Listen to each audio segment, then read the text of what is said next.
Lancet कोविड-19 commission ने भारत के लिए सनसनीखेज पूर्वानुमान लगाया है। रिपोर्ट में कोरोना वायरस के प्रसार को रोकने के लिए तत्काल कदम उठाने की सलाह दी गई है और चेतावनी दी गई कि अगर ऐसा नहीं किया गया तब भारत को भयावह स्थिति का सामना करना पड़ सकता है। अगर कोरोना वायरस के प्रसार को तत्काल रोकने के लिए उचित कदम नहीं उठाए गए तो नतीजा भयावह हो सकता है। लांसेट कोविड-19 कमीशन की तरफ से रिपोर्ट में कहा गया कि भारत में कोरोना वायरस से जुड़ी 1750 मौत रोजाना हो सकती है और आंकड़ा बढ़कर जून के पहले सप्ताह तक 2320 रहने का अनुमान लगाया गया है।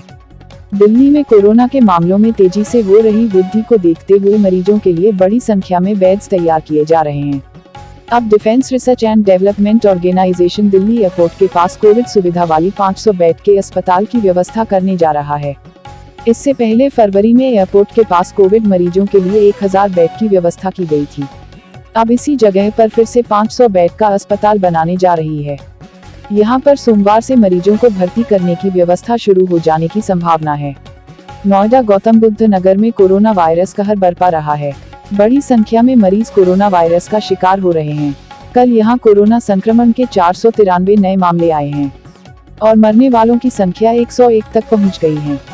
सहायक पुलिस आयुक्त अंकिता शर्मा, थाना फेस 2 के थानाध्यक्ष सुजीत उपाध्याय सहित 50 से ज्यादा पुलिसकर्मी कोविड-19 से संक्रमित हो गए हैं। वहीं नोएडा, ग्रेटर नोएडा और जिला प्रशासन की ओर से तैनात सैकड़ों कर्मचारी कोविड-19 से संक्रमित हुए हैं। जिला पंचायत चुनाव में ड्यूटी में तैनात कई कर्मचारी भी कोविड-19 से संक्रमित हुए हैं। यहां तक कि नोएडा और ग्रेटर नोएडा प्राधिकरण के 20 से ज्यादा कर्मचारी और अधिकारी कोरोना वायरस से संक्रमित पाए गए हैं। कानपुर के जिला कारागार में 15 बंदी पॉजिटिव निकले। 16 पॉजिटिव बंदी पहले से जेल के एक अस्पताल में भर्ती है। अब कानपुर शहर में कोरोना संक्रमण का हमला तेज हुआ, फिर टूटा रिकॉर्ड, एक दिन में मिले 1977 संक्रमित। लखनऊ में स्वास्थ्य व्यवस्था पूरी तरह चरमरा गई है। बेड बढ़ाए जाने का ऐलान सिर्फ कागजी दावा साबित हो रहा है। L3 व L2 श्रेणी में बेड की किल्लत लगातार बने रहने से मरीजों की जान मुश्किल में पड़ रही है। अभी भी काफी संख्या में गंभीर मरीज 24 से 48 घंटे तक इंतजार के बाद भी एम्बुलेंस नहीं पा रहा है। बहुत से मरीजों को जिन्हें सुबह अथवा एक दिन पहले अस्पताल आवंटन की बात कही गई, उसके बाद से वह भी इलाज व भर्ती के इंतजार में निराश हो रहे हैं। अस्पतालों में ऑक्सीजन आपूर्ति लगातार बाधित हो रही है। कई जगहों पर मरीज ऑक्सीजन के अभाव में दम तोड़ रहे हैं। मतलब साफ है, लखनऊ में स्वास्थ्य व्यवस्था वेंटिलेटर पर जा चुकी है और मरीज सड़क पर व घरों में पड़े हुए तड़प रहे हैं व दम तोड़ रहे हैं। लखनऊ के बाजार में कोरोना के इलाज संबंधी दवाओं की सप्लाई बाधित चल रही है। ज्यादातर मेडिकल स्टोर पर दवाएं खत्म हैं। जहां मिल भी रही हैं, वहां सीमित मात्रा ही रह गई है। कोरोना की प्रमुख दवाओं में ivermectin, azithromycin, doxycycline, vitamin C, zinc, D3 के साथ ही पैरासिटामॉल भी गायब होने लगा है। कोरोना के कारण यूपी बोर्ड का 2021-22 शैक्षणिक सत्र जुलाई से हो सकता है। हाई स्कूल और इंटरमीडिएट के 56 लाख से अधिक छात्र छात्राओं की परीक्षाएं 20 मई तक स्थगित होने के बाद जो हालात बन रहे हैं, उसके अनुसार शैक्षणिक सत्र पूर्व की तरह जुलाई से शुरू होगा। समाजवादी पार्टी के राष्ट्रीय अध्यक्ष एवं उत्तर प्रदेश के पूर्व मुख्यमंत्री अखिलेश यादव ने कहा है कि भाजपा सरकार की कार्य और नीतिगत विफलताओं और मुख्यमंत्री जी के प्रशासन पर नियंत्रण खो देने से उत्तर प्रदेश में कोरोना संकट भयावह रूप लेता जा रहा है। हर रोज संक्रमित मरीजों की संख्या में बेतहाशा वृद्धि हो रही है और श्मशान घाटों तथा कब्रिस्तानों में अंतिम संस्कार के लिए जगह नहीं बच रही है। लखनऊ के संजय गांधी स्नातकोत्तर आयुर्विज्ञान संस्थान में नया ऑक्सीजन प्लांट शुरू हो गया। यह 20,000 लीटर क्षमता वाला लिक्विड ऑक्सीजन प्लांट है। अभी तक SGPGI के कोरोना अस्पताल में सिलेंडर सिस्टम से ऑक्सीजन सप्लाई दी जा रही थी, जिसमें लगभग 600 सिलेंडर प्रतिदिन की खपत हो रही थी। अब 20,000 लीटर क्षमता के इस लिक्विड ऑक्सीजन प्लांट से मरीजों को पर्याप्त मात्रा में ऑक्सीजन उपलब्ध हो पाएगी और ऑक्सीजन का पर्याप्त स्टॉक भी बना रहेगा। छत्तीसगढ़ के रायपुर में स्थित राजधानी अस्पताल में आग लगने से 5 लोगों की मौत हो गई है। इस अस्पताल में कोरोना मरीज भी भर्ती थे। यहाँ 50 मरीजों का उपचार किया जा रहा था। आग लगने का कारण शॉर्ट सर्किट बताया जा रहा है।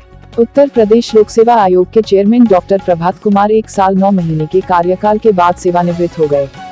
डॉक्टर प्रभात कुमार जुलाई 2019 में आयोग के चेयरमैन बने थे। आयोग के वरिष्ठ सदस्य डॉक्टर रामजी मौर्य को नए चेयरमैन आने तक के लिए प्रभार सौंपा गया है। उच्चतम न्यायालय ने कहा कि निजी वाहन narcotics drug and psychotropic substance act के तहत सार्वजनिक स्थान की अभिव्यक्ति के दायरे में नहीं आते। ऐसे में बिना वारंट उस वाहन की छानबीन नहीं की जा सकती। जस्टिस यूयू ललित और जस्टिस के.एम. जोसेफ की पीठ ने पंजाब और हरियाणा हाईकोर्ट के फैसले के खिलाफ दायर अपील को स्वीकार कर लिया। शीर्ष अदालत ने हाईकोर्ट के फैसले को खारिज कर दिया। शीर्ष अदालत ने कहा है कि एनडीपीएस एक्ट की धारा 42 के अनुसार छापा मारने वाले अधिकारियों को एक निजी वाहन की छानबीन करने के लिए कारण रिकॉर्ड करना होता है, लेकिन इस मामले में अधिकारियों द्वारा ऐसा नहीं किया गया। अयोध्या में जिला पंचायत सदस्य पद की प्रत्याशी पूर्व सांसद मित्र सिंह यादव की बहू और पशुपालन घोटाले में जेल में बंद आईपीएस अधिकारी अरविंद सेन की पत्नी प्रियंका सेन का कोरोना संक्रमण के कारण निधन हो गया। ब्रिटेन की महारानी एलिजाबेथ के पति प्रिंस फिलिप को कल सुपुर्द खाक कर दिया गया। उनकी अंतिम यात्रा सैन्य बैंड के साथ शुरू हुई। उनका ताबूत विंडसर कैसल के स्टेट एंट्रेंस से बाहर लाकर लैंड रोवर पर रखा गया। सेंट जॉर्ज चैपल तक 8 मिनट में सेना के वरिष्ठ कमांडर वाहन के सामने कतारबद्ध पीछे राजपरिवार के सदस्य चले। महारानी एलिजाबेथ द्वितीय जुलूस के पीछे राजकीय बेंटले कार में सवार रहीं। अमेरिका की उपराष्ट्रपति कमला हैरिस को मारने की धमकी देने के आरोप में फ्लोरिडा राज्य की 39 वर्षीय एक नर्स को गिरफ्तार किया गया। पूर्व चैंपियन सनराइजर्स हैदराबाद को आईपीएल 2021 के मुकाबले में मुंबई इंडियंस ने शनिवार को 13 रन से हरा दिया। मुंबई ने सीजन में अपनी दूसरी जीत दर्ज की, जबकि हैदराबाद को लगातार तीसरी शिकस्त झेलनी पड़ी। आईपीएल 2021 के डबल हेडर संडे में आज दिन का पहला मुकाबला कोलकाता नाइट राइडर्स और रॉयल चैलेंजर्स बेंगलुरु के बीच होगा। आईपीएल 2021 के 14वें सीजन के दूसरे मैच में दिल्ली कैपिटल्स की टीम पंजाब किंग्स के साथ भिड़ेगी। दुनिया भर में इस समय कोरोना वायरस और उससे बचाव के लिए वैक्सीन लगवाने की चर्चा हो रही है, लेकिन पाकिस्तान के लोग इस समय चीनी को लेकर जंग लड़ रहे हैं। तभी यहाँ वैक्सीन के लिए नहीं बल्कि चीनी लेने के लिए लंबी लाइनें लग रही हैं। यहाँ लोग रमजान बाजार में सब्सिडी की दर पर चीनी लेने के लिए लंबी लाइनों में खड़े हैं। पाकिस्तान में चीनी के दाम 100 रुपये प्रति किलो तक पहुँच गए हैं, क्योंकि वहाँ चीनी के उत्पादन में काफी कमी आई है। इसके अलावा भारत से आयात को प्रतिबंधित करने के कारण भी पाकिस्तान को चीनी को लेकर मुसीबत का सामना करना पड़ रहा है। ताज़ा समाचारों से जुड़े रहने के लिए YouTube चैनल को सब्सक्राइब करें।